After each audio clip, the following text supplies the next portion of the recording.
Untuk logika yang pertama, supaya mudah dipahami, bukankah setiap anak-anak kita yang belajar di sekolah harus melewati ujian sebelum dia lulus?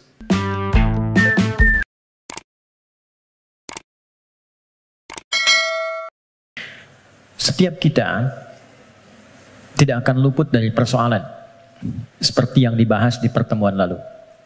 Dan ingat kuncinya, tidak ada manusia yang hidup yang tidak mengalami persoalan, yang tidak punya masalah. Itu mustahil. Quran surah kedua ayat 155 sampai 157. Allah menegaskan, saya sedikit menyingkat apa yang telah dibahas di pertemuan lalu. Walanabluwannakum bisyai. Setiap yang hidup pasti aku akan uji dengan beragam ujian kehidupan. Perhatikan cara menerjemahkannya. Untuk meningkatkan kualitas hambaku melalui ujian itu. Jadi, posisikan ujian adalah sebagai tes dari Allah yang menjadi fasilitas bagi kita untuk meningkatkan kualitas kehidupan. Itu poinnya. Ragamnya kata Allah bisa banyak. Minal khauf, kadang ada kegelisahan, kekhawatiran akan apapun. Kekhawatiran di rumah tangga, kekhawatiran di pekerjaan, kekhawatiran di kehidupan sosial, dan lain sebagainya. Wal ju', rasa lapar, apapun bentuknya. Wa naqsim minal amwal, harta berkurang. Ada hal-hal yang biasa kita nikmati menjadi tidak kita dapati. Wal anfus, diuji dengan penyakit, sampai ada yang menggoncang jiwa, bahkan sebagian kerabat mungkin yang paling dekat dengan kita meninggalkan kita dan wafat. Wathamarat, ada hasil kerja keras yang telah kita titi sekian lama ternyata diambil oleh orang lain. Wabasyiris sabirin, dan berikan kabar gembira. Ternyata desain ujian itu akhirnya kebahagiaan. Jadi kalau kita menjalani semua apa yang Allah ujikan kepada kita itu dengan benar, itu endingnya itu bahagia. Endingnya kebahagiaan, kenyamanan, ketentraman, kedamaian. Jadi desain yang kedua, masalah kehidupan itu disiapkan oleh Allah bukan ingin membuat kehidupan seorang hamba bermasalah, tapi untuk satu, meningkatkan kualitas kehidupannya. Yang kedua, menghadirkan kebahagiaan sejati yang mengiringi aktivitas hidupnya. Untuk logika yang pertama, supaya mudah dipahami, bukankah setiap anak-anak kita yang belajar di sekolah harus melewati ujian sebelum dia lulus? Bukankah ujian itu parameter untuk menguji kenaikan kualitas pengetahuannya? Maka hukum ini, kaidah ini, logika ini tempatkan pula dalam ujian yang Allah berikan kepada kita. Anggaplah kita menjalani aktivitas kehidupan dan memang itu nyata adanya. Lalu ada tantangan yang dengan itu akan meningkat keadaan diri kita. Bertambah kesabaran, bertambah mentalitas. Semakin keluar air mata, semakin siap kita menghadapi tantangan berikutnya. Dan sudah tidak ada air mata lagi yang dikeluarkan. Karena sudah melewati batasnya. Kemudian akhirnya kebahagiaan. Nah, kita baru bicara tentang awal dan tengahnya di pertemuan lalu. Gimana menuju akhir dengan bahagia itu? Memanage satu persoalan yang orang lihat dengan masalah, kita melihatnya sebagai jalan menuju kebahagiaan. Oke, itu cara pertama untuk kita menyikapi terlebih dahulu. Jadi memosisikan persoalan kehidupan apapun bentuknya. Ya. Kadang selalu disebutnya dengan masalah gitu kan. Padahal Allah menyebutnya dengan tes, ujian.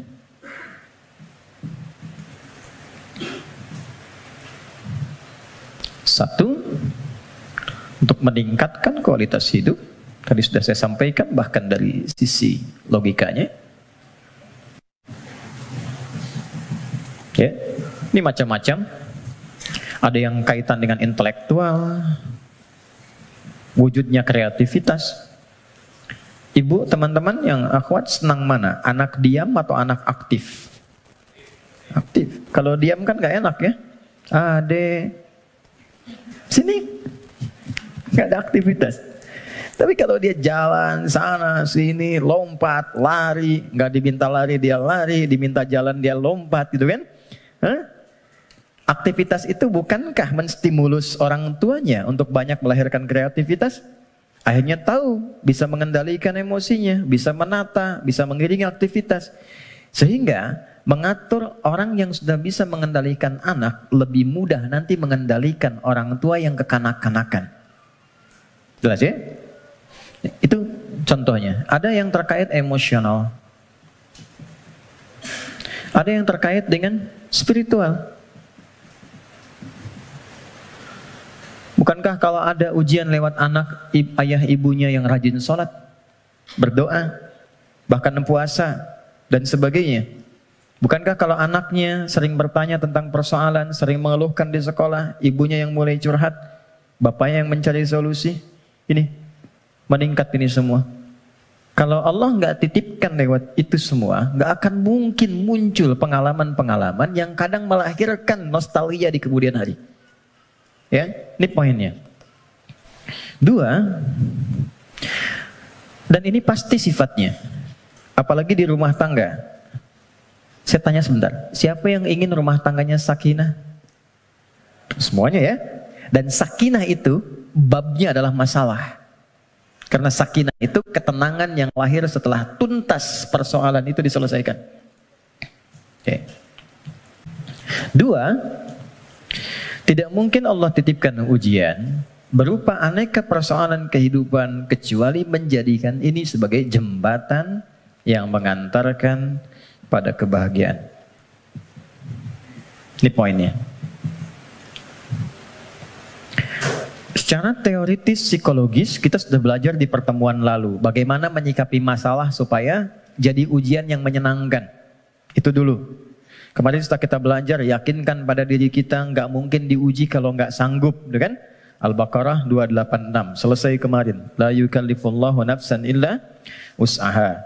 Jadi kalau ada yang diuji dengan persoalan apapun, katakan pada diri kita, aku yang dipilih, insya Allah sanggup, insya Allah mampu. Itu dulu. Nanti secara psikologis akan ada kekuatan yang tak kita sadari membuat kita lebih siap menghadapi itu. Itu kaidah Quran. Kedua, inna ma'al usri yusra. Sudah kita bahas ini. Yakinkan pada diri kita, setiap ada masalah, katakan langsung pada diri, pasti selesai. Pasti ada solusinya. Tidak ada masalah yang nggak ada solusinya. 2. Kalau ini sudah menyemai dalam jiwa kita masing-masing, jadi sebesar apapun masalah, itu pasti akan jatuhnya ringan. Apalagi kalau dijatuhkan betulan di atas bentangan sajadah. Kan? Itu lebih indah. Itu yang dimaksud Quran surah 12 ayat 85. Innama ashku bathi wa huzni ilallah. Kata Nabi Yakub, aku tuh kalau ada masalah, curhatnya sama Allah. Bukan di media sosial. Dan tidak menyelesaikan persoalan. Anda bikin status, aku nggak menduga ternyata dia begitu, ya. Tapi nggak ada solusinya gitu, ya, nggak ada solusinya.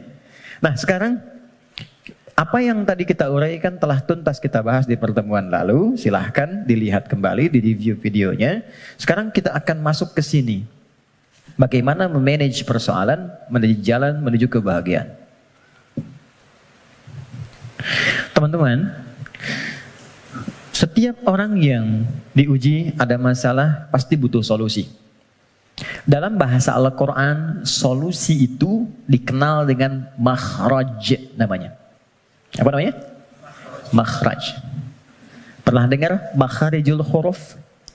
Oke, makharij itu jamak dari kata makhraj. Makhraj. Makhraj itu jalan keluar. Jadi kalau teman-teman misalnya umrah atau haji, ada lewat jalan di atasnya tulisannya makhraj, jalan keluar. Exit, kan?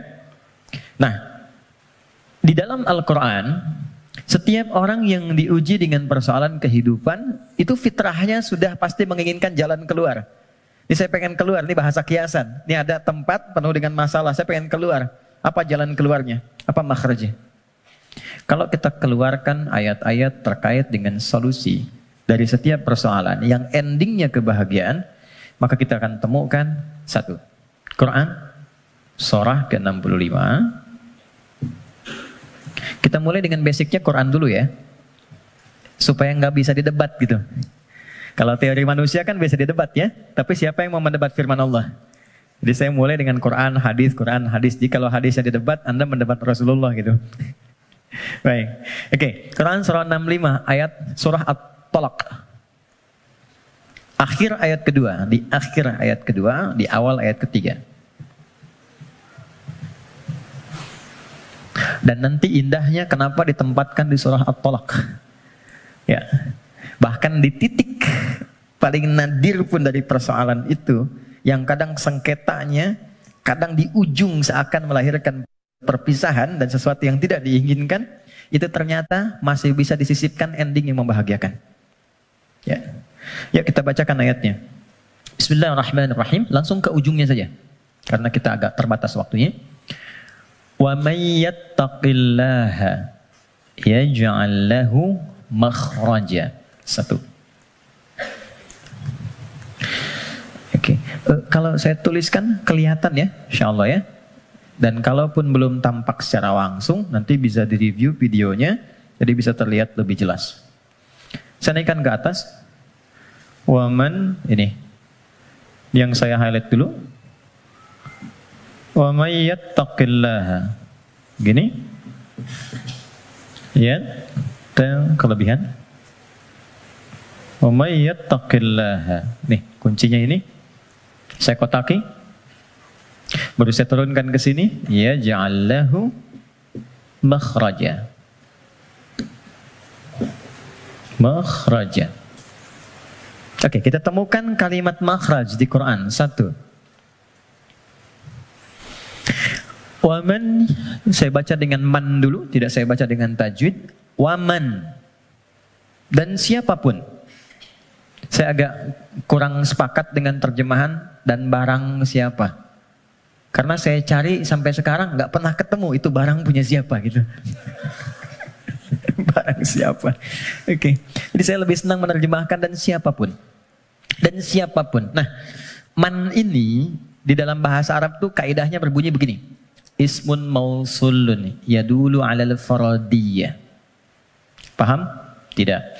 Man, konjungsi yang menunjuk kepada objek, kadang subjek, tapi dia menunjuk secara personal, tapi sifatnya luas. Jadi tawarannya berlaku secara personal setiap kita, tapi bersifat terbuka. Jadi kalau ada kata man di Quran, itu Allah sedang berbicara kepada kita, posisikan secara personal. Setiap kita itu sedang dikhitab, ditawari langsung oleh Allah. Dan tawarannya terbuka. Mau laki-laki, perempuan, besar, kecil, tua, muda, siapapun. Kalau ini kemudian disandingkan dengan kata makhraj, yang tadi kita sepakati makhraj itu solusi, jalan keluar. Lawan dari solusi, masalah kan? Ujian kan? Jadi satu kata man saja sudah memberikan kesan bahwa tidak ada satu pun di antara kita, bahkan saat ini, di ruangan ini, yang tidak punya persoalan. Setiap kita. Tuh, wajahnya udah kelihatan tuh. Setiap kita pasti punya masalah. Kan? Apapun jenisnya. Tapi kata Allah, siapapun Anda, ketika mendapati ujian dari persoalan itu, aku sudah siapkan solusinya. Dan kalimatnya menggunakan ja'ala loh. Ja'ala itu nggak main-main, lekat. Jadi seakan Allah ingin katakan begini, setiap aku titipkan ujian untuk meningkatkan kualitas hidupmu, saat yang bersamaan, ini sudah ada solusinya. Jadi berbarengan dengan itu, ada masalah, ada solusi. Ada problem, ada jalan keluar. Tinggal sekarang, cara kita bagaimana menemukan jalan keluar itu bukan hanya merasakan persoalannya.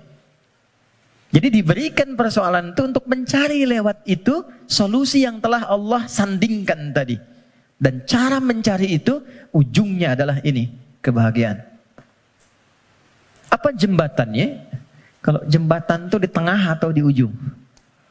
Selalu di tengah. Ada dua yang terpisahkan, tengahnya jembatan. Di sini persoalan, di sini solusi. Apa jembatannya? Kita cari yang pertengahan di sini.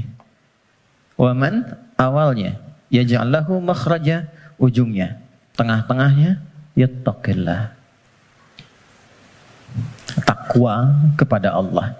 Allah berikan satu kalimat saja yang bila ini diimplementasikan sempurna, maka endingnya bahagia di setiap situasi yang kita jalani. Takwa. Kalimat yang mudah untuk diucapkan dan butuh tantangan ketika dijalankan. Saya tidak ingin mengatakan sulit, karena nggak ada yang sulit yang Allah berikan. Yang sulit itu manusianya, bukan caranya. Oke, jadi kita sudah dapatkan katanya. Kalau ada persoalan, ujian apapun dalam kehidupan, maka kalau ini ingin cepat dituntaskan oleh Allah dan endingnya bahagia, maka solusi pertamanya apa? Takwa. Oke, satu dulu. Dua, apa itu takwa? Karena di sini kita punya dua pembahasan. Topik pertamanya tentang definisi yang jelas apa itu takwa. Yang keduanya kenapa pakai ya di sini. Nanti ini yang di akhir kita akan tutup sebelum kita diskusi.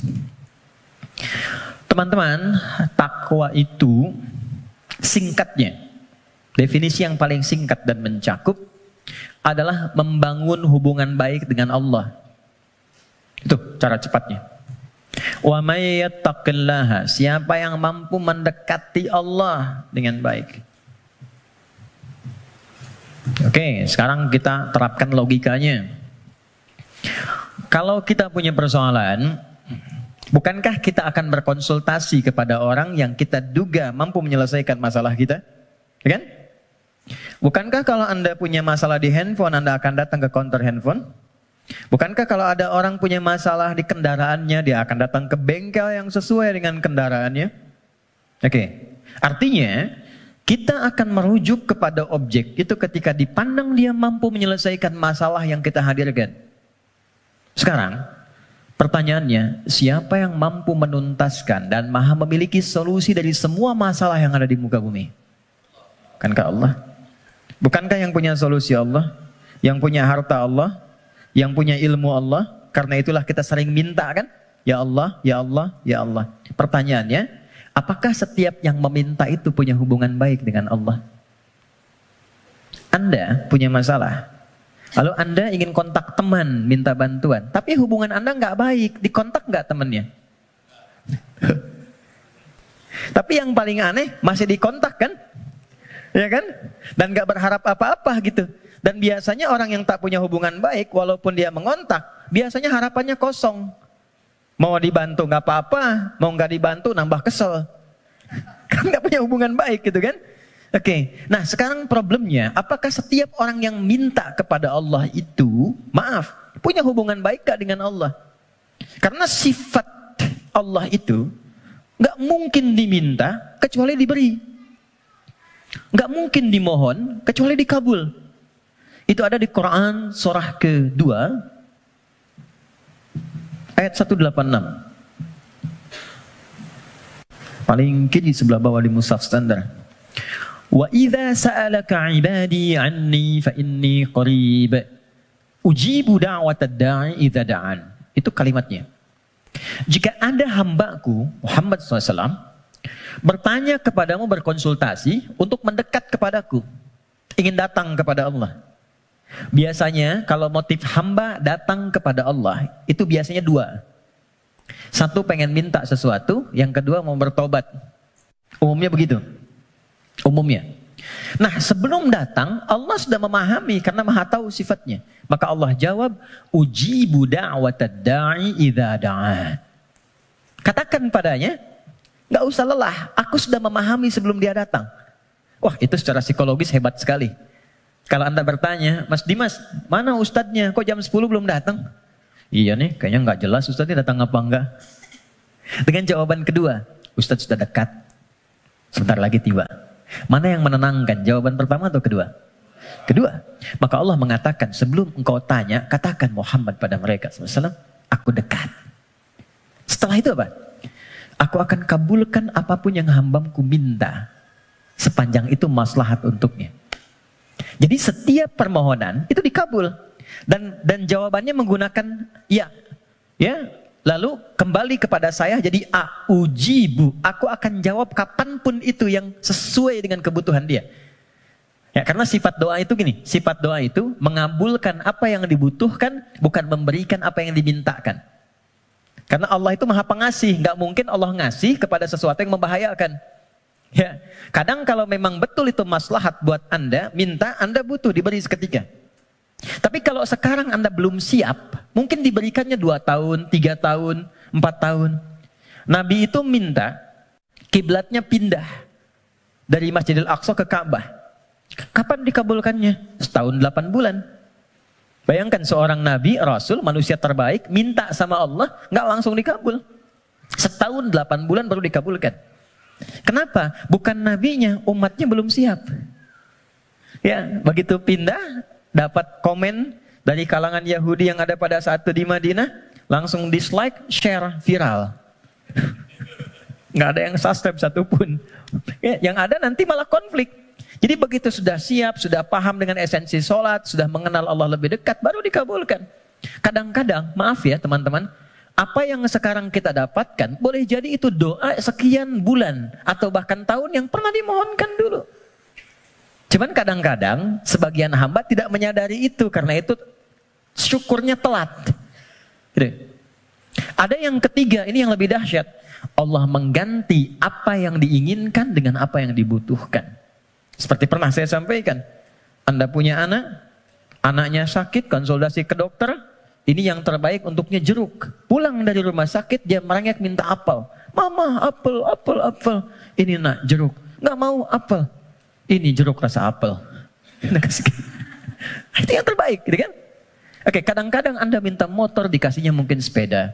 Kadang Anda minta mobil A, dikasihnya mobil B. Kadang Anda mengajukan proyek A, dikasihnya proyek B. Yang ini nggak masuk, yang ini dapat. Jadi sifat doa, itu kalau dimohonkan, diberikan. Kalau nggak cocok di dunia, diberikan di akhirat. Itu sudah janji. Karena itu kita masih ada iman akhirat, jadi masih punya harapan. Yang bahaya itu kalau nggak punya keyakinan tentang akhirat, dia nggak punya harapan. Jadi meninggal aja. Kalau kita masih punya harapan, makanya kita belajar ilmu tentang alam kubur, ilmu tentang akhirat, pengetahuan tentang surga neraka. Kenapa? Supaya memunculkan harapan. Ya, sebab kalau ditanya nanti, kalau meninggal kemana, punya jawaban. Kalau orang yang nggak tahu itu ditanya kemana, meninggal ya meninggal aja. Kalau meninggalnya kan sama-sama meninggal. Halo? Ya, baik. Nah sekarang problemnya adalah, bisa ada orang minta, tapi nggak terkabul gitu. Nggak dapat. Apa problemnya? Maka saya kisahkan hadis Nabi.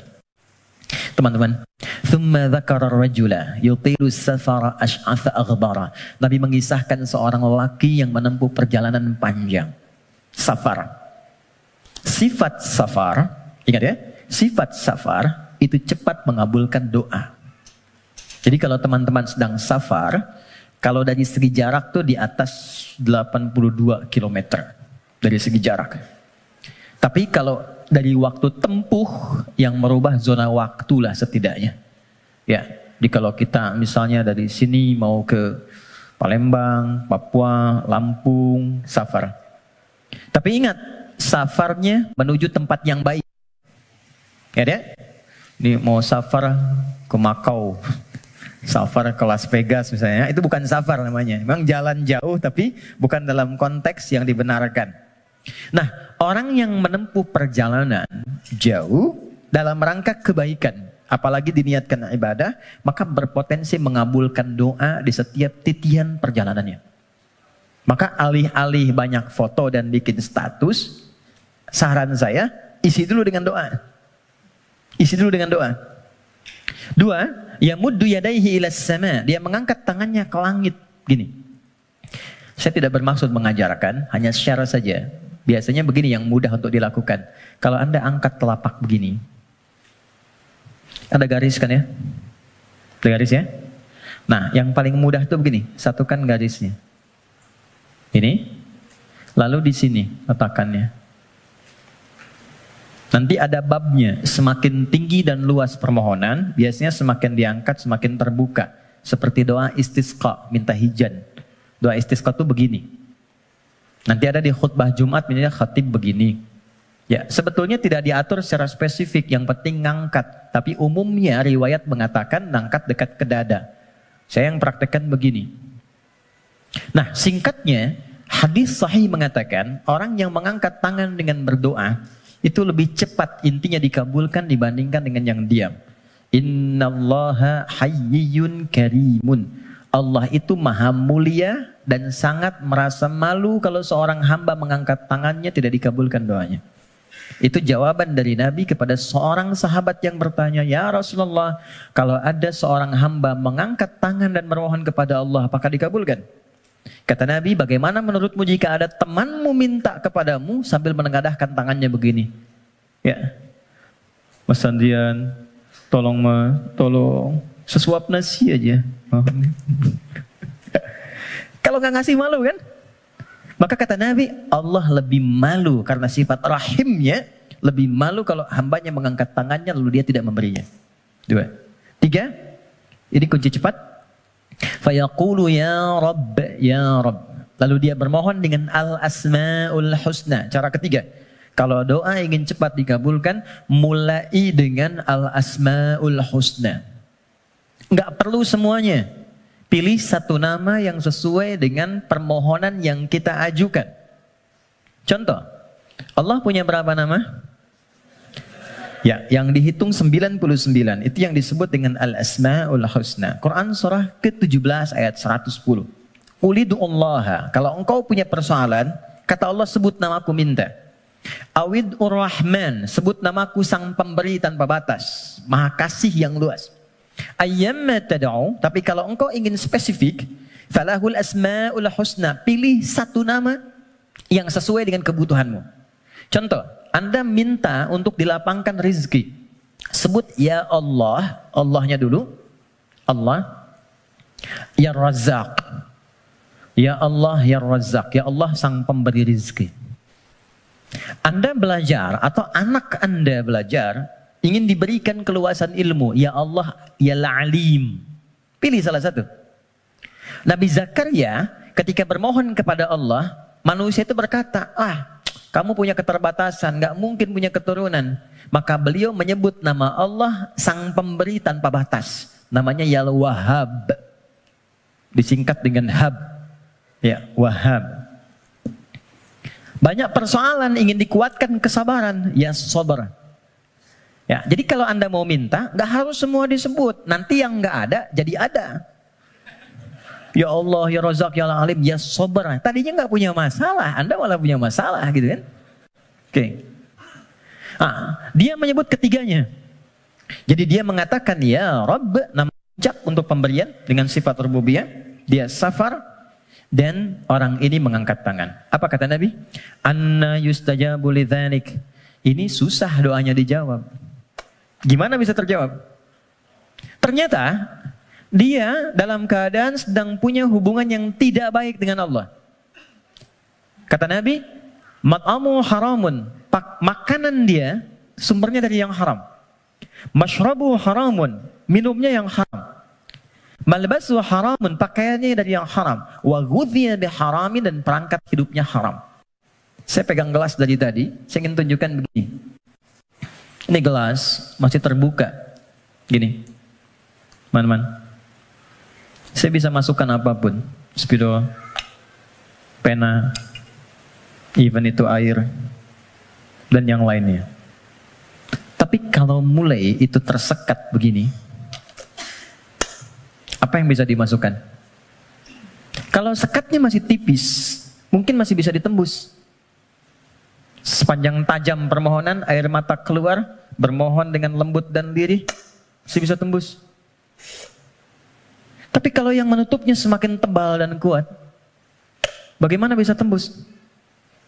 Maksiat yang membuat kita terhubung, buruk, jelek sinyalnya, koneksinya bahkan terputus dengan Allah, itu yang menjadikan sekat-sekat yang menghambat cawan hati kita untuk menerima pengabulan doa dari Allah Subhanahu wa Ta'ala. Maka tadi saya katakan di awal, bagaimana ada orang punya hubungan yang kurang baik dengan Allah, saat yang bersamaan dia berani meminta.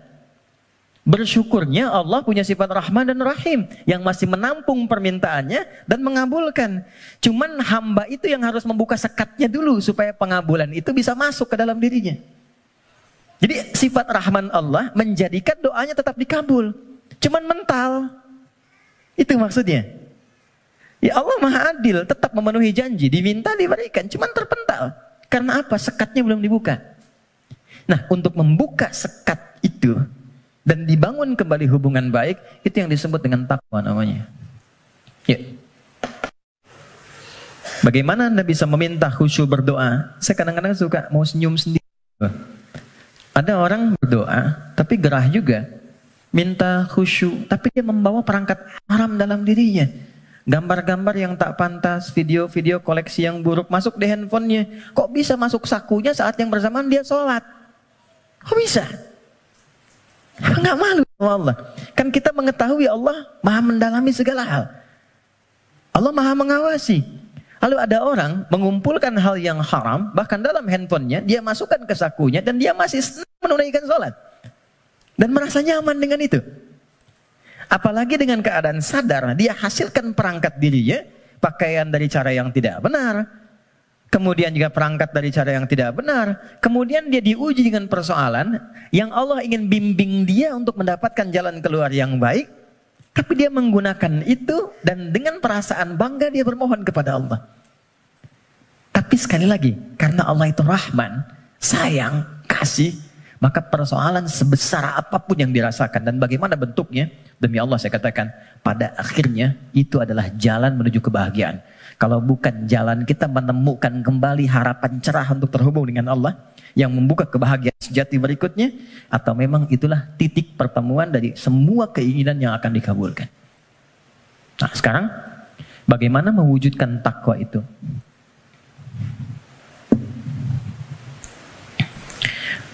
Teman-teman, halo? Kenapa serius begitu? Tenang ya, tenang. Nah, baik. Sekat ini terhambat karena ada penyebab. Penyebabnya yang paling pokok nafsu. Nafsu. Nanti itu yang diprovokasi oleh setan untuk mengeluarkan bisikan-bisikan yang buruk. Nafsu itu setidaknya disebutkan dalam Al-Quran kurang lebih sebanyak 115 kali. 115 kali. Oke. Nah, jadi kita harus mencari kata takwa dalam Quran yang disandingkan dengan nafsu. Kata takwa itu dengan semua derivasinya disebutkan dalam Al-Quran 240 kali.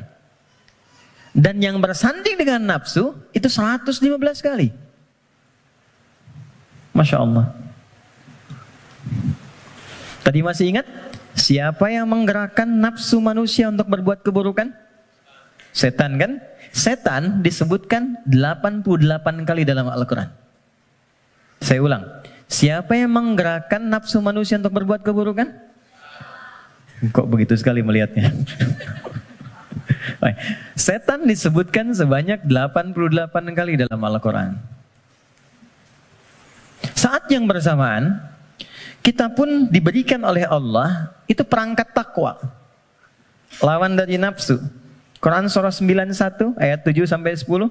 Wa nafsin wa ma sawwaha fa'alhamaha fujuraha wa taqwaha. Yang fujur itu nama lain dari nafsu. Takwa itu bagian ya tertentu dari tubuh kita sebagai gambaran nilai kebaikan. Nah, yang mensupport takwa itu malaikat. Pernah nggak merasakan begini? Ketika azan berkumandang Allahu Akbar, cepat sudah azan, siap-siap. Pernah merasakan itu? Nah, itu yang bisikan malaikat. Pernah nggak ada bisikan begini? Ketika misalnya melakukan satu perbuatan atau terfikir untuk berbuat yang tidak benar, ingin berdusta pada pasangan. Hati kecilnya mengatakan, jangan lakukan, itu nggak benar. Pernah ada begitu? Itu bisikan malaikat. Teman-teman, malaikat disebutkan dalam Al-Quran sebanyak 88 kali.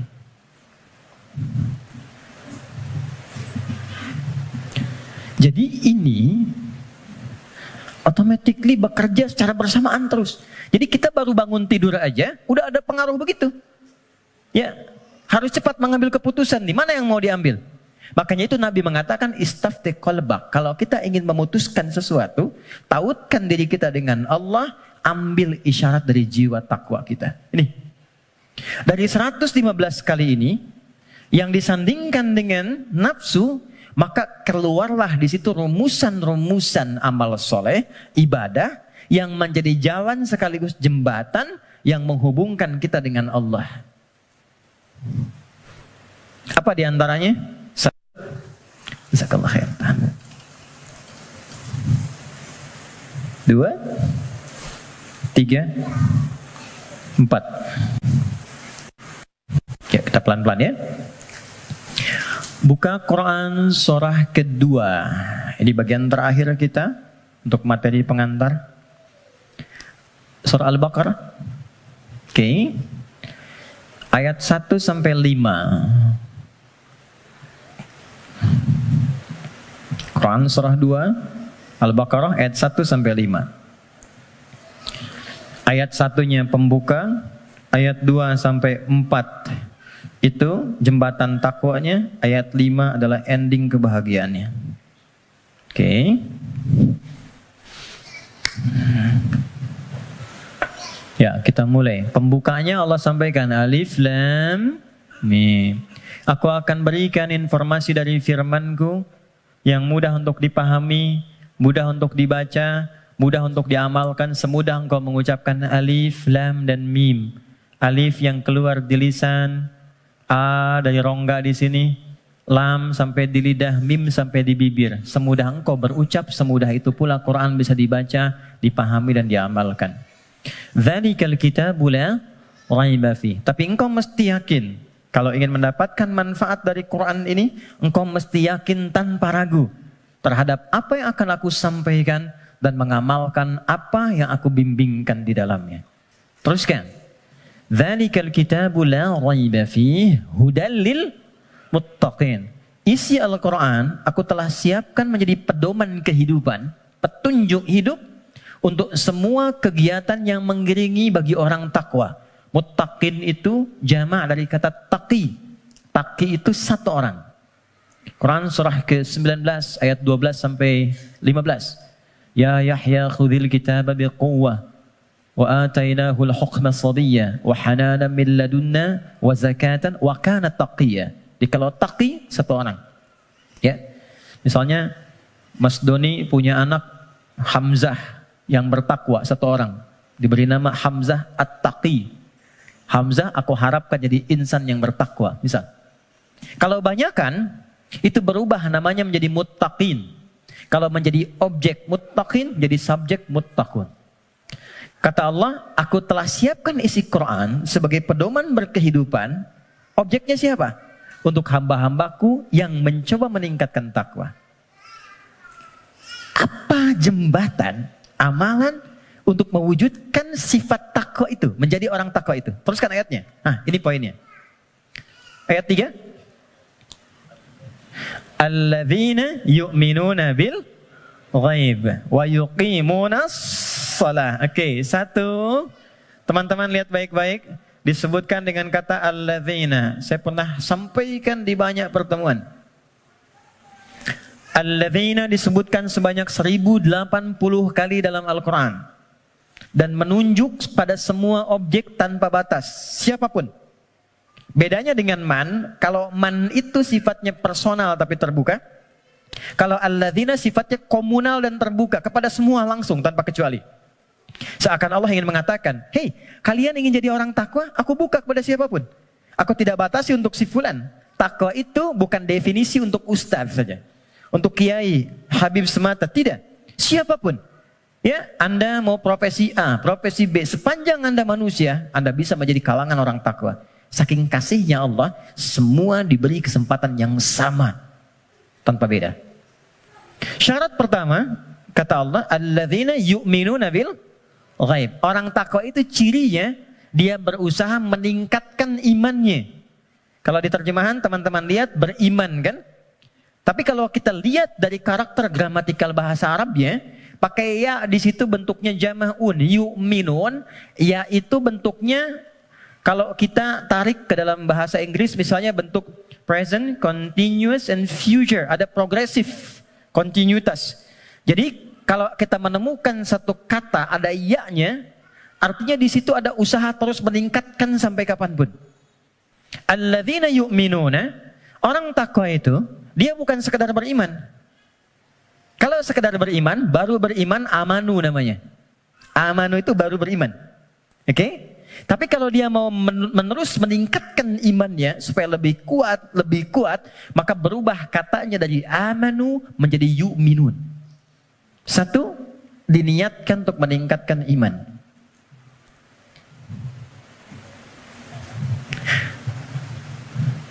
Ilustrasinya begini.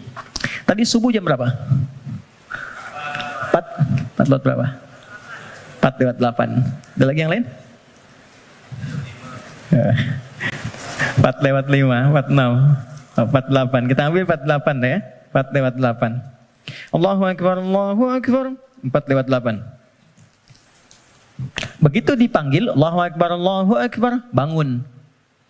Sadar ada panggilan, siap-siap untuk menunaikan salat. Jam 4 lewat 8 dipanggil, jam 4 lewat 8 bangun. Itu namanya iman standar. Oke.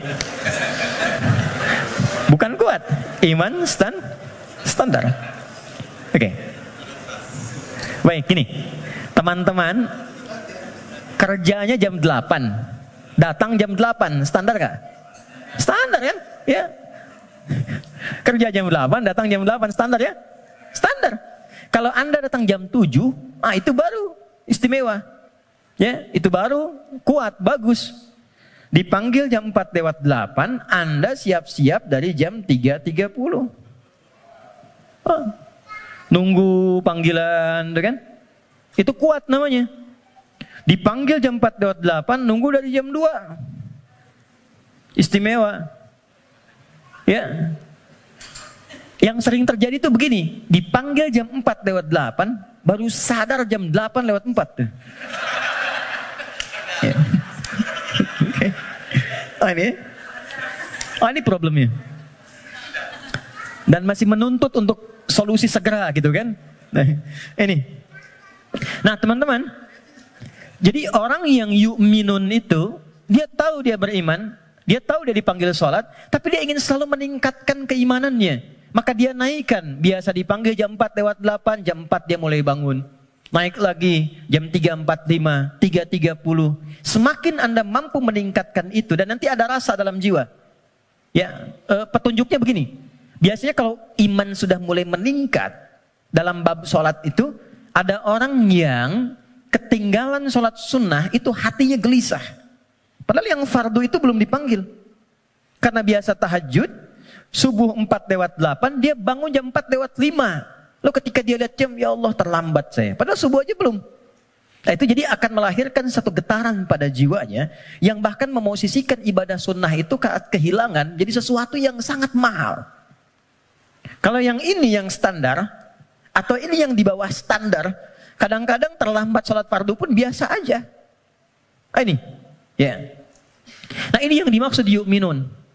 Jadi kalau ingin menjadi manusia takwa yang dimudahkan segala persoalan kehidupannya, ini kan eksklusif, VVIP, nggak semuanya orang bisa. Hal yang pertama dilakukan adalah niatkan untuk meningkatkan iman dulu. Naikkan imannya. Jalannya bagaimana?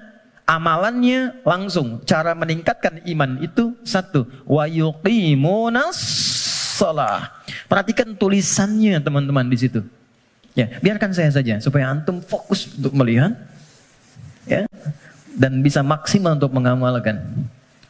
Biarkan saya mengembalikan pada fitrah diri saya, datang sendiri, rangkan sendiri, menulis sendiri dan menghapus sendiri. Ya, Anda datang, lihat, dengarkan, amalkan, masuk surga, itu luar biasa. Jazakallah khair. Oke, ya.